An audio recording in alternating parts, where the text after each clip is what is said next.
Hello from Kingfisher, Oklahoma. We've been going through the book of Isaiah. It's been amazing. He's had strong words. He's had prophecies that were true right at the time he was speaking them, prophecies that came true in Jesus' time, prophecies yet to still be true. So which is it going to be today? Let's look at Isaiah 32. Behold, a king shall reign in righteousness, and princes shall rule in judgment. And a man shall be as in an hiding place from the wind, and a covert from the tempest, as rivers of water in a dry place, as the shadow of a great rock in a weary land. And the eyes of them that see shall not be dim, and the ears of them that hear shall hearken. The heart also of the rash shall understand knowledge, and the tongue of the stammerers shall be ready to speak plainly. The vile person shall no more be called liberal, here meaning, that he's giving a lot, nor the churl said to be bountiful. For the vile person will speak villainy, and his heart will work iniquity, to practice hypocrisy, and to utter error against the Lord, to make empty the soul of the hungry, and he will cause the drink of the thirsty to fail. And the instruments of also the churl are evil. He deviseth wicked devices to destroy the poor with lying words, even when the needy speaketh right. But the liberal deviseth liberal things, and by liberal things shall he stand, meaning he's giving a lot. Rise up, ye women that are at ease. Hear my voice, ye careless daughters. Give ear to my speech. Many days and years shall be troubled, ye careless women. For the vintage shall fail, the gathering shall not come. Tremble, ye women that are at ease, be troubled, ye careless ones. Strip you, and make you bare, gird sackcloth upon your loins. They shall lament for the teats, for the pleasant fields, for the fruitful vines. Upon the land of my people will come thorns and briars, yea, upon all houses of joy in the joyous city. Because the palaces shall be forsaken, the multitude of the city will be left. The forts and towers shall be dens forever, and a joy of wild asses, a pasture of flocks. Everything's going to go wrong. That's what he's saying. The vile person won't be considered great. They're going to do vile things. And the churl, the wayward man, is not going to be great either. Bad things are going to happen. And these women that are at ease and careless, things are not going to go well for them either, nor for the animals. It's all going to go bad. That's what Isaiah is saying. It's all going to go bad across the board. Verse 15, until the Spirit be poured upon us from on high, and the wilderness be a fruitful field, and the fruitful field be counted for a forest. Then judgment shall dwell in the wilderness, and the righteous will remain in the fruitful field.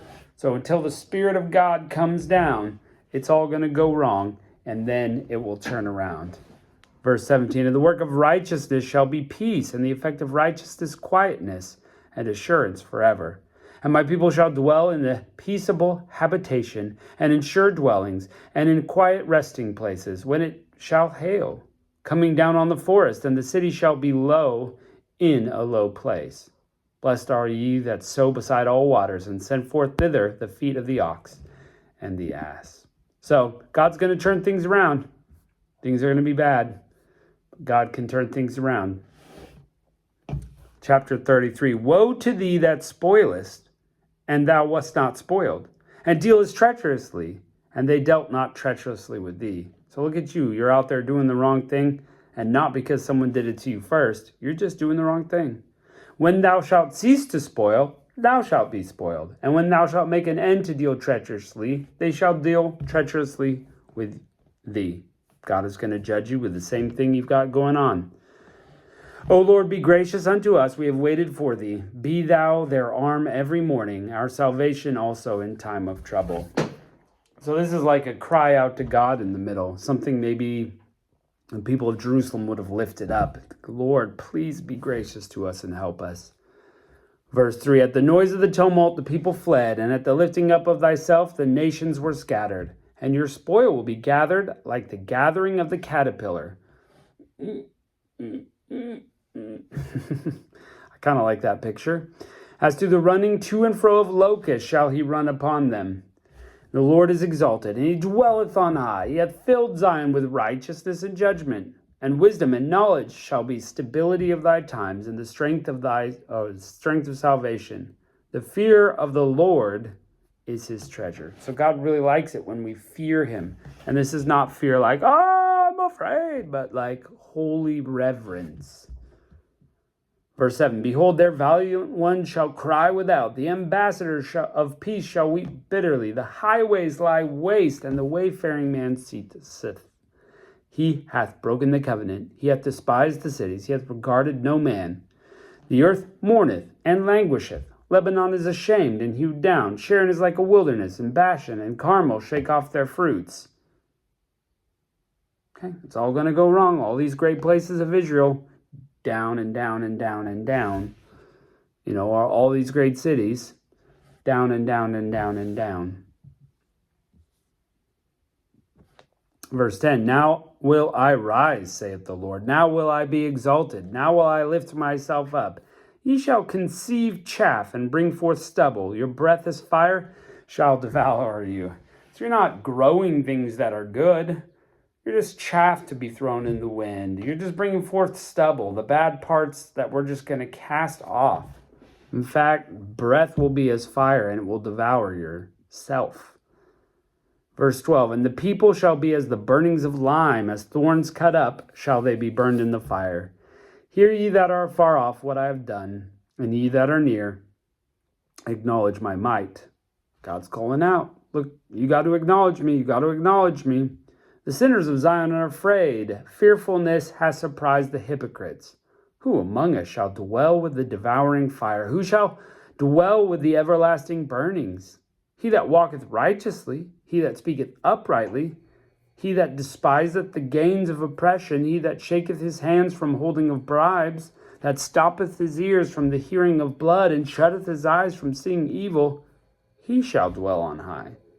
His place of defense shall be the munitions of the rocks. Bread will be given to him, and his waters will be sure. So there's your answer. Okay, in this time of judgment and terrible things, who is going to be okay? The upright, the one that, despises oppression, the one that wants things to go right, people who are covering their ears from hearing the shedding of blood and covering their eyes and don't want any part of evil. Man, there are people like that in America who are covering their eyes. I hope you're one of them. I know I don't like the evil that I'm seeing. There are people that are just shaking their head and wishing that God would fix our situation. But there are a lot more people out there going, yeah, do your own thing. You don't need God. You can turn your way away from him and it'll be fine. Nope. But God is going to set us in a dwelling that can outlast it. He's going to dwell on high and have good defense. Bread will be given to him and water. Look, if that's not manna in the wilderness, look, if God can protect you in a place and just give you bread and water to drink and you would live, shoot, that might be better than having eternal destruction, or I don't mean eternal, but I mean destruction amongst all these people, the fire of God coming among you. Verse 17, thine eyes shall see the king in his beauty. They shall behold the land that is very far off. Thine heart will meditate terror. Where's the scribe? Where's the receiver? Where's he who counted towers? Thou shalt not see a fierce people, a people of deeper speech than thou canst perceive, of a stammering tongue that thou canst not understand. Look upon Zion, the city of our solemnities. Thine eyes shall see Jerusalem, a quiet habitation, a tabernacle that shall not be taken down. Not one of the stakes thereof shall ever be removed, neither shall any of the cords thereof be broken. But there the glorious Lord will be unto us a place of broad rivers and streams, wherein go no galley with oars, neither shall gallant ships pass thereby.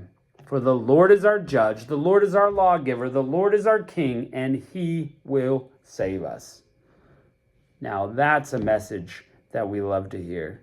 Look, God is going to judge the earth. We know this. At the end of times in Revelation, he's going to judge everything. He's going to judge the bad things, but he's going to provide, and he's going to set up Zion on earth, reign 1,000 years, and it's going to be peace and quiet and beautiful.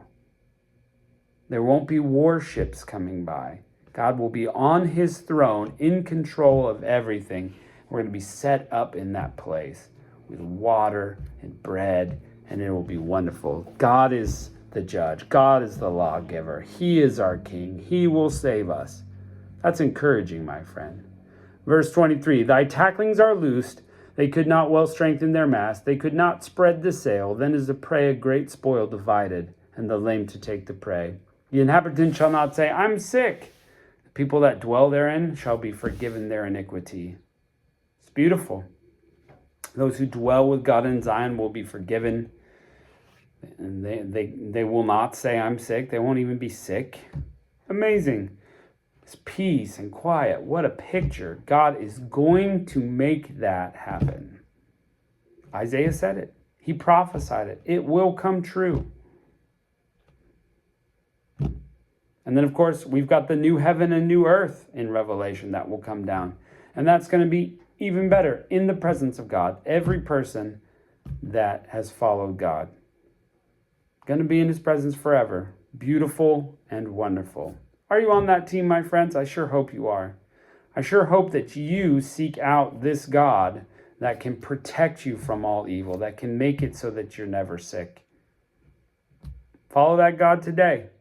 Look at his son, Jesus Christ, that he sent on your behalf. Loving these chapters of Isaiah. Thanks for joining us in them today, and we'll catch you next time.